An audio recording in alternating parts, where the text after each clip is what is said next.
দূরে সে পাশে বসে, পায়ে পায়ে কখনো চলে যায় দূর। এ জীবন উদযাপনের সুর, রেডিও রেডিও জাদু, এগিয়ে চলার সুর, রেডিও রেডিও জাদু। 90.8 MHz community radio, Jadavpur university.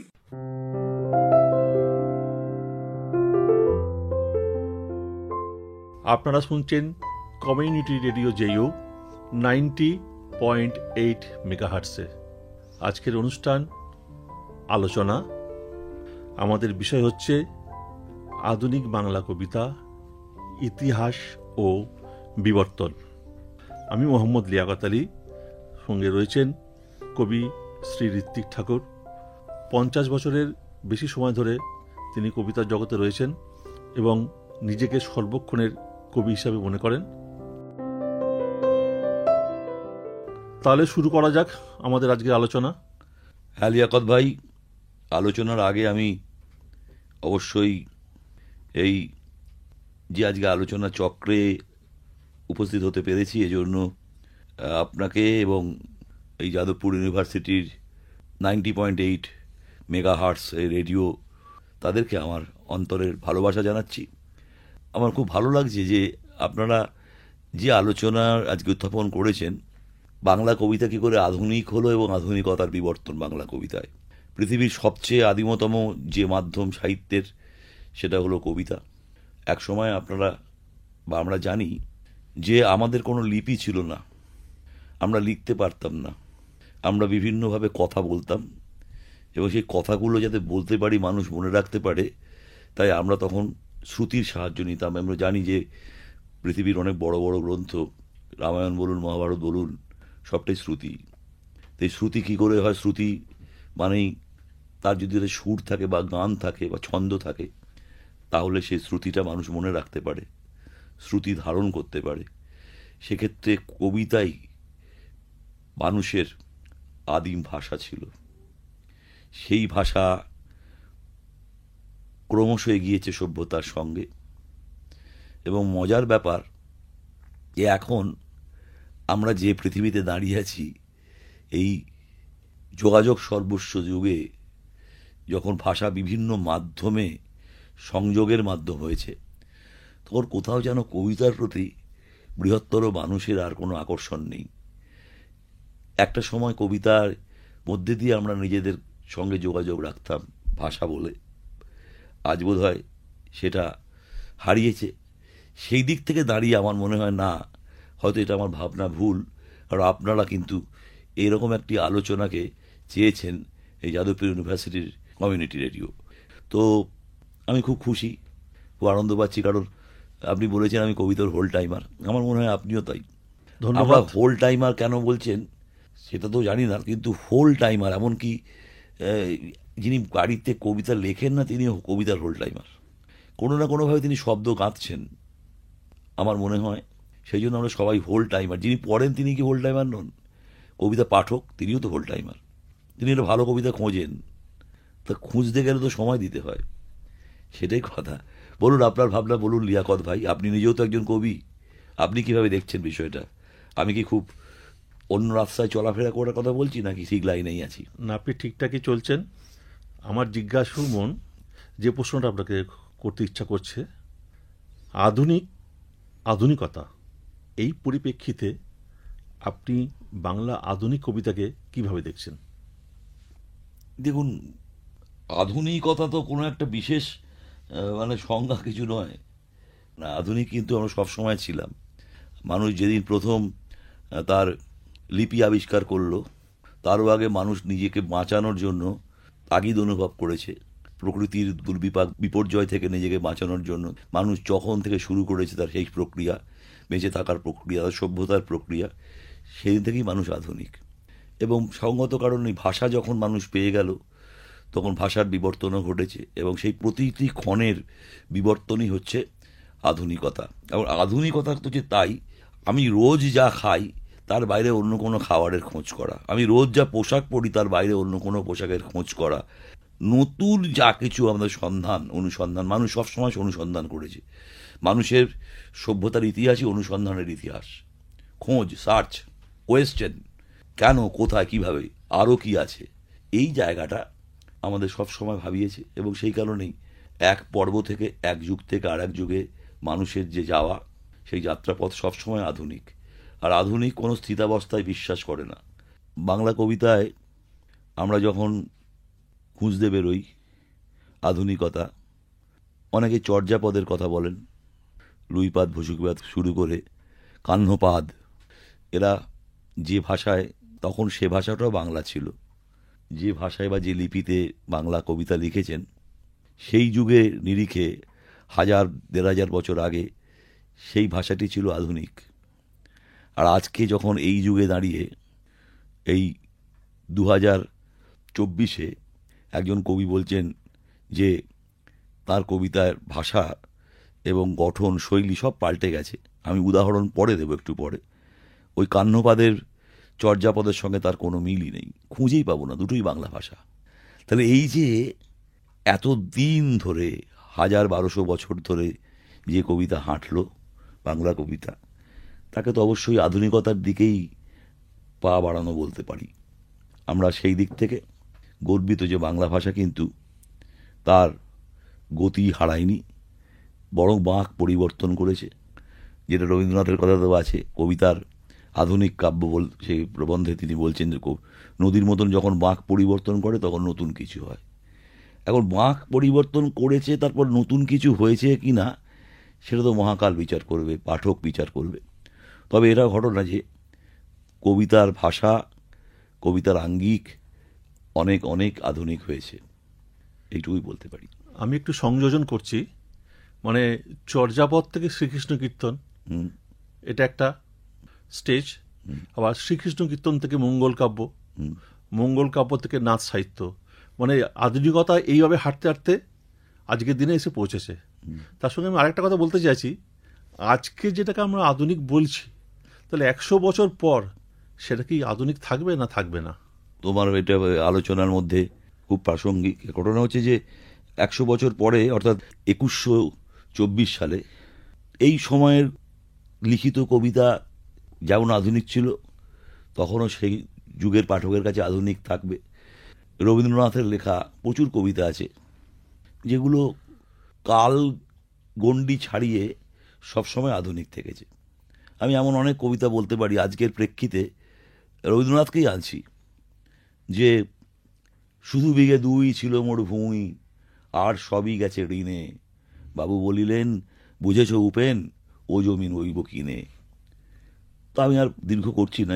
এই কবিতাটির যে বিষয়বস্তু, তার যে গঠনশৈলী, বাক প্রকাশ, তার আধুনিকতা আজ থেকে 100 বছর আগে রবীন্দ্রনাথের লেখা এখনও আধুনিক। তাহলে মনে রাখতে হবে, সূর্য, চাঁদ, এরা তো চির আধুনিক, পুরনো হয় না। সূর্যকে নিয়ে এখনও কবিতা লেখা হচ্ছে, চাঁদকে নিয়েও লেখা হচ্ছে, এবং সেই সূর্য এবং চাঁদকে রোজ আমরা দেখি। ওই সূর্য চাঁদ তো বাসি হয়ে যায় না, তার থেকে আধুনিক আর কী হতে পারে? সেই চর্চায় আমাদের থাকতে হবে। একজন কবিকে এবং পাঠককে সেই সূর্য চাঁদের মতন যে আকাঙ্ক্ষা বা স্পৃহা ভালো থাকার, ভালো কবিতার, সুন্দর হয়ে ওঠার, সেই স্পৃহাটাই হচ্ছে আধুনিকতা, এবং বাংলা কবিতা সেই দিকেই চলেছে। ভূগোলের খাতায় চাঁদের ইতিহাস, তারাদের ভিড়ে, তাই তো? একদম। আমি যেটা বলছিলাম, আমরা তো এটা যেহেতু আলোচনা, আমরা বরং একটু বিভিন্ন যুগের কবিদের কবিতা 2-1টা কথা বলি না? তো আমরা ওই প্রসঙ্গে যাওয়ার আগে আমার আরেকটা জিনিস বলতে ইচ্ছা করছে, আপনি বোধহয় আমার সঙ্গে সহমত হবেন, যে আধুনিক কবিতা আলোচনার প্রসঙ্গে আজকের দিনে খুব বলতে ইচ্ছা করছে স্বামী বিবেকানন্দের নাম, যে প্রকৃত অর্থে আধুনিক মানুষ। খুব সুন্দর। আমি একটা কথা বলি, স্বামী বিবেকানন্দ নিজেও কিন্তু কবিতা লিখেছেন। আমি জানি না তুমি জানো কি না, স্বামী বিবেকানন্দের বিখ্যাত কবিতা কালী দ্য গডেস, ওটা উনি কোথায় লিখেছিলেন? দার্জিলিংয়ে দাঁড়িয়েছিলেন একটা সন্ধেবেলা, ঘন বর্ষাকাল, আকাশ ঘন হয়ে এসছে, ওই সেই ঘন কালো মেঘের দিকে তাকিয়ে উনি কিন্তু স্বতঃস্ফূর্ত হয়ে, স্বামীজি কিন্তু সাংঘাতিক মেধা ছিল, শ্রুতিধর, উনি নিজের কবিতাটি আবৃত্তি করেছিলেন, কালী দ্য গডেস। এবং বাংলাতেও বেশ কিছু কবিতা স্বামীজি লিখেছেন। আরেকটা জিনিস মনে পড়ে গেল, হ্যাঁ, যে উনি একবার এক শিষ্যকে বলেছিলেন যে ওই তাক থেকে মাইকেল মধুসূদন দত্তের মেঘনাদবধ কাব্যটা আমাকে একটু পড়ে শোনা। ওনার মাইকেল ওনার অনেক পছন্দের বা প্রিয় কবি ছিলেন। এই প্রসঙ্গে আপনার কি মতামত? এটা হতেই হবে, কারণ ব্যাপারটা হচ্ছে যে আমি যদি সময়কালটা ধরি, মাইকেল মধুসূদন দত্ত জন্মেছিলেন 1824 সালে এবং তার মৃত্যু সংক্ষিপ্ত জীবন 49 বছর বয়সে 1873 সালে। মাইকেল মধুসূদন দত্তের জীবনের 3টে বছর ইতিহাস যা বলছে, সাহিত্যের ইতিহাস, 1859 থেকে 1862, এই 3 বছরেই তিনি যাবতীয় রচনা করেছেন। এবং মেঘনাদবধ কাব্যের জন্মকাল 1861। বিবেকানন্দ জন্মেছিলেন 1863 সালে। তাহলে মেঘনাদবধ যখন লেখা হলো বা প্রকাশ হলো, বিবেকানন্দ তখন পৃথিবীতেই আসেননি। বিবেকানন্দ সেই লেখাই পড়ছেন 1895 সালে গিয়ে। তখনও তিনি কি অনুভব করছেন জানা যায় না, কিন্তু তুমি যেটা বলছো আমার মনে হয় বিবেকানন্দর জীবনের প্রায় শেষ মুহূর্তে, অন্তিম দশায় 1901 কিংবা 2 সালে ওই কোনো একজন শিষ্যকে তিনি বলছেন যে আমাকে পড়ে শোনা, এবং মনে হয় তিনি পড়ে শোনাতে পারছিলেন না, কারণ ওই যে ছন্দ, ওই ছন্দের একটা মজা আছে। ওই ছন্দটা অমিত্রাক্ষর ছন্দ, ভার্স লিবের ফরাসি ভাষায় বললে। এবং আমরা জানি যে মাইকেল তার বন্ধুদের বলছেন যে যারা ইংরেজি জানে তাদেরকে বলো যে ইংরেজ কবি জন মিল্টনের প্যারাডাইস লস্টটা পড়ে দেখার জন্য। প্যারাডাইস লস্ট যে ছন্দে লেখা, সেই ব্ল্যাঙ্ক ভার্স, আমি সেই ছন্দে লিখেছি, তাহলে আমারটাকে পড়ে বুঝতে সুবিধে হবে। ব্ল্যাঙ্ক ভার্স পড়া খুব কঠিন, কারণ একটা পুরো লাইন, 2টো লাইন, 3 নম্বর লাইনে গিয়ে বিষম মাত্রায় গিয়ে একটা জ্যোতিচিহ্ন, আমি মনে পড়ছে না, কিন্তু মনে হয় যেখানে দাঁড়িয়ে ওই রাবণ বলছে, মানে নবম স্বর্গের কথা বলছে, সংস্ক্রিয়া যেটা, যে আমি প্রতিশোধ নেব। এবং রামের কাছে রাবণ বার্তা পাঠাচ্ছে যে আমাকে 7 দিন টাইম দাও, পুত্রের অন্ত্যেষ্টিক্রিয়ার আমার 7 দিন সময় দাও। অদ্ভুত মজার ব্যাপার। একটা রাবণ কোনো দৈত্য রাক্ষস মানুষ, পুত্রের অন্ত্যেষ্টিক্রিয়া হবে, একজন রাজা 7 দিন সময়, শোক পালনের সময় দিতে হবে, তারপর আমি ঘোষণা করছি আমি যুদ্ধ করব। এবং সেখানে মন্দোদরী যখন বাধা দিচ্ছেন, তিনি কিন্তু বলছেন যে তুমি তোমার কাজ করো, আমি নিয়তি দেখতে পাচ্ছি, এই নিয়তি হচ্ছে আমাকে বলছে যুদ্ধে যেতে হবে। কেমন, তবে যে বাঁচিছি সে কেবল প্রতিবিধিত শীতে, তুমি আমাকে আটকিও না। এই যে কর্তব্য বোধ, এই যে পুরুষকার, আমাকে কাজ করতে হবে, বিবেকানন্দের কাছে এটা স্পিরিট। কারণ তিনিই ছিলেন কর্মযোগী, তিনি কর্মবাদে বিশ্বাস করতেন, কর্মযোগে। সেই জন্য বিবেকানন্দ জীবনে তো অনেক কাজ করার ইচ্ছে ছিল, করতে পারেননি, হয়তো তার মনে হয়েছে যে ওই জায়গাটা থেকে পড়ে তার স্পিরিট নেবার। এবং ভাবতে ভালো লাগে, আমি গায়ে কাঁটা দিচ্ছে যে মাইকেল মধুসূদন দত্তই ছিল কবি হিসেবে ওনার কাছে আইডল। যেমন মাইকেলের কাছে আইডল হলো ইন্দ্রজিৎ বা মেঘনাদ, রাম নয়, যে রাম দেবত্ব অর্জন করেছে যুগে যুগে আমাদের রামায়ণের দৌলতে, সেই রামকে কিন্তু উনি পরিষ্কার বলেছেন তস্কর, রাম এবং লক্ষ্মণকে। এই যে বিপরীত ভাবনা, এটাকে কি আপনি আধুনিক বলছেন? নিশ্চয়ই, অবশ্যই আধুনিক। এভাবে তো ভাবেইনি মানুষ কখনো। আপনি মাইকেলের বীরাঙ্গনা পত্রকাব্য চমকে উঠেছে তখনকার পাঠক, এখনো চমকে উঠি আমরা। যে রাবণের বউ মন্দোদরী, শকুন্তলার স্বামী দুষ্যন্ত, মানে ভাবুন, এরা শকুন্তলা, দশরথের মধ্যম স্ত্রী কইকেয়ী, এরা সব চিঠি লিখছে তাদের স্বামীদের। এই ধরনের চাওয়া পাওয়া ছিল, প্রত্যাশা ছিল, সেগুলো পূরণ হয়নি। একের পর এক চিঠি, পত্র, কাব্য লিখে গেছে, বীরাঙ্গনা কাব্য, যেটা দিয়ে শুরু মাইকেলের। আমরা ভাবতেই পারি না আজকের যুগে দাঁড়িয়ে যে এরকমভাবে মহাভারতের নারী চরিত্র বা রামায়ণের নারী চরিত্র, এদেরকে নিয়ে ঠিক উল্টো স্রোতে, উল্টো ভাবনায় এদেরকেই সামনে এনে, এবং শুধু তাই নয়, আমার আরও ভাবে দাঁড়িয়ে রাক্ষসী বলে যাকে জানি রামায়ণে, শূর্পণখা, সেও চিঠি লিখছে তার স্বামীকে, এবং সেখানে সে একদম রক্তমাংসের নারী। এবং এই প্রত্যেকটি নারীকে তাদের চিঠির মধ্যে দিয়ে মাইকেল কিন্তু গৌরবোজ্জ্বল করেছেন, এবং সেটাও একটা সৃষ্টি, অত্যন্ত আধুনিক বীরাঙ্গনা কাব্য। তার মানে আমরা বলতে পারি যে মাইকেল মধুসূদন দত্ত মানে আধুনিক কবিতা, যদি বলি আধুনিক কবিতার যুগের পথিকৃৎ। নিশ্চিতভাবে আপনি ভাবুন না, মানে 18th সেঞ্চুরির মানে যে শিল্প বিপ্লব, যখন ইউরোপে কবিতা নিয়ে বিভিন্ন চর্চা চলছে, পরীক্ষা নিরীক্ষা, আমাদের একটা ডিকনস্ট্রাকশন, এই যে জ্যাক দেরিদার যে ডিকনস্ট্রাকশন বা বিনির্মিতি তত্ত্ব, সেইটাকে মাইকেল কিন্তু বীরাঙ্গনায় অ্যাপ্লাই করেছেন। বীরাঙ্গনা কাব্যে কনসেপ্টটাই ভেঙে দিয়েছেন। বিনির্মিতি শেষ পর্যন্ত একটা কেন্দ্র থেকে বিকেন্দ্রিত, তারপর আবার শৃঙ্খলিত এবং তারপর বিনির্মাণ। নতুন নতুন করে চরিত্র গড়েছেন এবং কবিতায় এবং ছন্দে, এবং সেই ছন্দটি ছিল অমিত্রাক্ষর ছন্দ। বেশ সুন্দর। আমাদের আলোচনা চলছে বাংলা আধুনিক কবিতা, ইতিহাস ও বিবর্তন। আমাদের আলোচনা চলতে থাকবে। একটা ছোট্ট ব্রেক নিয়ে আমরা আবার ফিরে আসছি। মুক্ত চিন্তার পথে ভিন্ন মননের খোঁজ, কমিউনিটি রেডিও যাদবপুর। আপনারা শুনছেন কমিউনিটি রেডিও যাদবপুর 90.8 মেগাহার্টজ। এই বেতার সম্প্রচারটি যাদবপুর বিশ্ববিদ্যালয়ের technical education quality improvement programme TEQIP-র অংশ। আপনারা শুনছেন যাদবপুর কমিউনিটি রেডিও 90.8 মেগাহার্টসে আমাদের আলোচনা বাংলা আধুনিক কবিতা, ইতিহাস ও বিবর্তন। আমার সঙ্গে রয়েছেন কবি ঋত্বিক ঠাকুর। আচ্ছা, আমাদের তো আলোচনা রবীন্দ্রনাথ থাকবেই। রবীন্দ্রনাথ তো একটা কথা বলি মাঝখানে। আমার মনে হয় আমি কবিতা সেইভাবে যে আলোচনায় ঢুকেছি, আধুনিক কবিতার কথা, বাংলা আধুনিক কবিতা, আমি সেই আধুনিক কবিতা এখনও লিখে উঠতে পারিনি, কিন্তু আমি অনেক আধুনিক কবিতা পড়তে চাই বা পড়ি। এই প্রসঙ্গে আপনাকে আমি জানিয়ে রাখি, যদিও এটা কোনো প্রচার নয়, কিন্তু আমাদের সকলের কবিতা, যারা আমরা শ্রমিক তাদের স্বার্থে বলি, আমাদের খুব সামান্য একটা সংগঠন আছে বেহালায়, বাংলা কবিতা আর্কাইভ, যে জন্য করা। ভালো কবিতা পড়তে চাই আমরা। আমাদের খুব ভালো পাঠক হয়ে উঠতে হবে, কারণ পাঠক ভালো হয়ে উঠতে গেলেই কবিতার কাছে যেতে হবে, কারণ কবিতাই তো সুন্দর হতে শেখায়।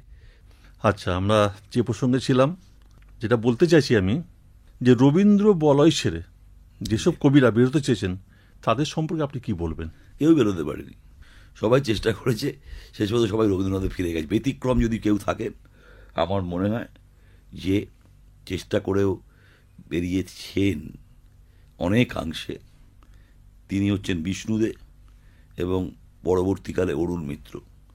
শুরু করেছিলেন রবীন্দ্রনাথ বিরোধিতার জায়গা থেকে দাঁড়িয়ে। আমি তারপরের দিকে আসছি না, সুনীল গঙ্গোপাধ্যায়, শক্তি চট্টোপাধ্যায়কে আসছি না। ওই সময় 30-এর দশকে যারা রবীন্দ্র বলয় থেকে বেরোনোর চেষ্টা করেছেন, আমাদের বুদ্ধদেব বসু, যিনি কল্লোল, অচিন্ত কুমার সেনগুপ্ত, আমাদের মহিলাল মজুমদার, অমিয় চক্রবর্তী, সুভাষ মুখোপাধ্যায়ও কিন্তু পরে আসছে আরো।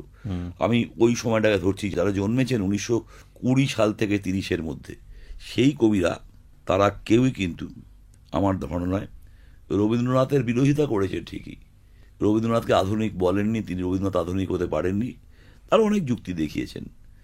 রবীন্দ্রনাথের কবিতায় শুধু পুজো, রবীন্দ্রনাথের কবিতায় শুধু স্তব, রবীন্দ্রনাথের কবিতায় শুধু ব্রহ্মজ্ঞান, রবীন্দ্রনাথ তার বাইরে বেরোতে পারেননি। এটা হলো বাস্তব, যে রবীন্দ্রনাথ সত্যি তার বাইরে চেষ্টা করেও বেরোতে পারেননি। বহুবার চেষ্টা করেছেন, ওদেরই চ্যালেঞ্জে জবাব দেওয়ার জন্য রবীন্দ্রনাথ যেটা করেছেন সেটা বেশ কিছু কবিতা লিখেছেন দৃষ্টান্তমূলক।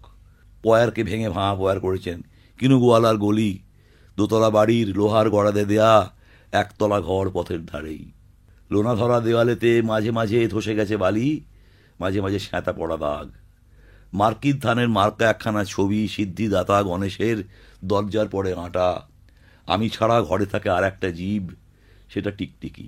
রবীন্দ্রনাথ লিখছেন। আবার রবীন্দ্রনাথ জীবনের শেষের দিকে একবারে 41 সালে শেষ শয্যায় শুয়ে যখন রানুচন্দ্রকে বলছেন, তখন তিনি বলছেন, তোমার সৃষ্টির পথ রেখেছ আকীর্ণ করি হে ছলনাময়ী। আমরা বুঝতে পারি না যিনি এত আধুনিক হওয়ার চেষ্টা করলেন, তার গানে তো বটেই, তিনি শেষ পর্যন্ত সেই অদৃষ্টের কাছে সমর্পণ করলেন। যে রবীন্দ্রনাথ লিখছেন যে হাস্যমুখে অদৃষ্টেরে করব মোরা পরিহাস, ভাগ্যের পরিহাস। যে রবীন্দ্রনাথ লিখছেন, ওরে নবীন, ওরে আমার কাঁচা, ওরে সবুজ, ওরে অবুজ, আধ মরাদের ঘা মেরে তুই মাচা, রক্ত আলোর মদে মাতাল ভরে, আজকে যে যা বলে বলুক তোরে, সকল তর্ক হেলায় তুচ্ছ করে, পুচ্ছটি তোর উচ্চে তুলে নাচা। সেই রবীন্দ্রনাথ ভাগ্যের কাছে দিয়ে দিচ্ছেন। তাহলে আমি আধুনিক সমস্ত ব্যবস্থাগুলোকে, আধুনিকতার সমস্ত গুণগুলোকে নিজের মধ্যে আহরণ করেও আমি তাকে সম্পূর্ণ গ্রহণ করতে পারলাম না। সেখানেই রবীন্দ্রনাথ হেরে গেছেন। এবং রবীন্দ্রনাথ নিজে বলেছেন যে তার যে গণ্ডি, তাই আমি চলে গেছি ওপাড়ার প্রাঙ্গণের ধারে, ভিতরে প্রবেশ করি সে শক্তি ছিল না একেবারে। ভেতরে প্রবেশ করার শক্তি ছিল না। সেখানে সেই রবীন্দ্রনাথকেই কিন্তু আবার সবাই আঁকড়ে ধরলেন। যে বুদ্ধদেব বসু, যার গুরু, যিনি শালবোধ দেয়ার, যিনি বলছেন ক্রেদজ কুসুম হচ্ছে সবচেয়ে বেশি আধুনিক অনুবাদ সাহিত্য করেছেন, অনুবাদ সাহিত্য করেছেন, সেই বুদ্ধদেব বসু রবীন্দ্রনাথের চর্চা করলেন এবং দেখা গেল আলটিমেটলি কিছু হলো না। শেষ পর্যন্ত কিন্তু রবীন্দ্র বলা থেকে কে বেরোলেন জানি না, বেরিয়ে গেছেন যদি বলেন। আমার মনে হয় তুমি দেখবে যে জীবনানন্দ বেরিয়ে গেছেন। আমাদের এই আলোচনার উপরে যারা এই অনুষ্ঠানটা শুনছেন, আশা করব খুব সমৃদ্ধ হবেন তারা। আমি আরেকটা কথা বলতে চাইছি, আধুনিক কবিতার পরিপ্রেক্ষিতে কবি সুকান্ত ভট্টাচার্য, কবি নজরুল ইসলামকে আপনি কীভাবে মূল্যায়ন করবেন? প্রথম কথা, নজরুল ইসলাম জন্মেছেন 1899 সালে, সুকান্ত জন্মেছেন 1926 সালে। দুজনের বয়সের ফারাক 27 বছরের। নজরুল ইসলাম বেঁচেছিলেন 1976 সাল, মানে 77 বছর বয়স পর্যন্ত। সুকান্ত বেঁচেছিলেন 21 বছর, জুন মাসে মারা যান, জন্মেছেন 15ই আগস্ট 1926। যেটা কথা, সুকান্ত 21 বছরের জীবন, কবিতার জীবন, এবং নজরুল ইসলামের 77 বছরের কবিতা এবং গানের জীবন। ভেবে দেখুন যে এরা কিন্তু সেই সময় আছেন যে সময়টা কিন্তু আমরা বলি বাংলা কবিতার স্বর্ণযুগ। যে সময় কিন্তু জন্মে গেছেন জীবনানন্দ দাশ একই বছর 1899। নজরুল কিন্তু রবীন্দ্রনাথকে একেবারেই অনুকরণ করেননি।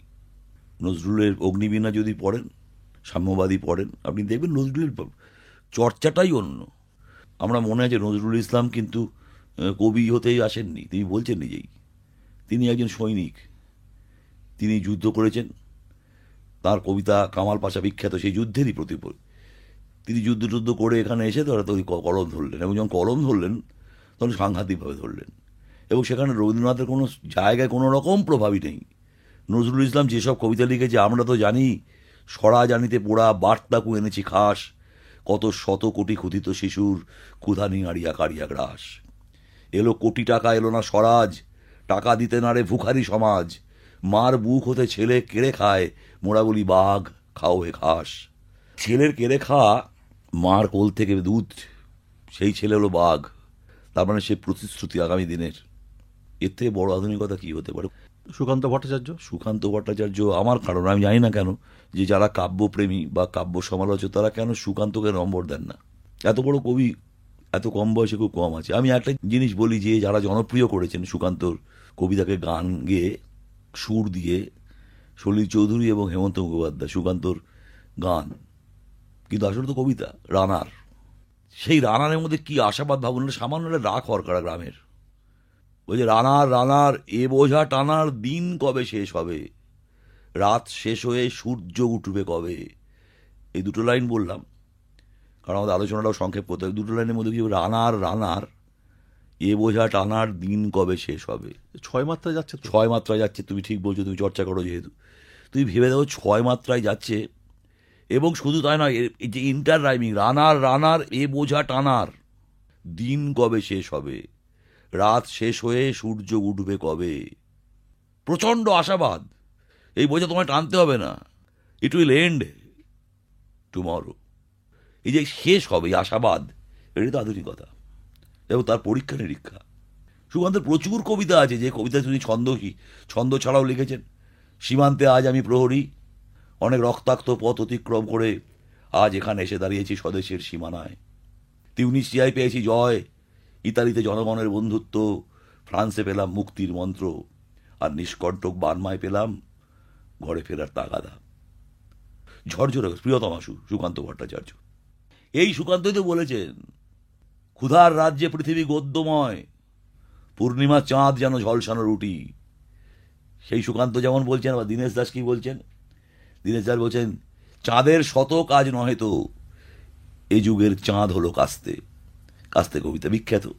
কাস্তে প্রসঙ্গে মনে হয় এমন একটা কবিতা, যে কবিতাটা যারা শ্রোতারা শুনছেন, এই কবিতাটা অরুণ মিত্র সহযোগিতায় দেশ পত্রিকায় 1 বছর পরে প্রকাশ করতে বাধ্য করলেন অরুণ মিত্র। একটা প্রতিষ্ঠান বিরোধী কবিতা কাস্তে, সেটা দেশে প্রকাশ পেল। তাহলে সেটাও কিন্তু আধুনিকতা। বেশ সুন্দর আলোচনা চলছে আমাদের।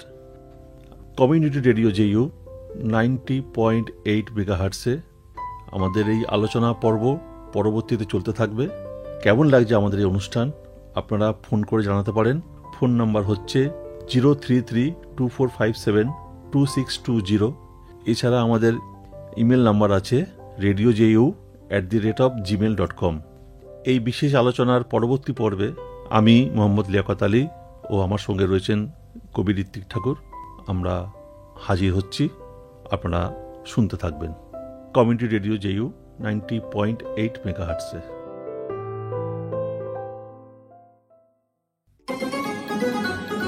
দূরে সে পাশে বসে, পায়ে পায়ে কখনো চলে যায় দূর।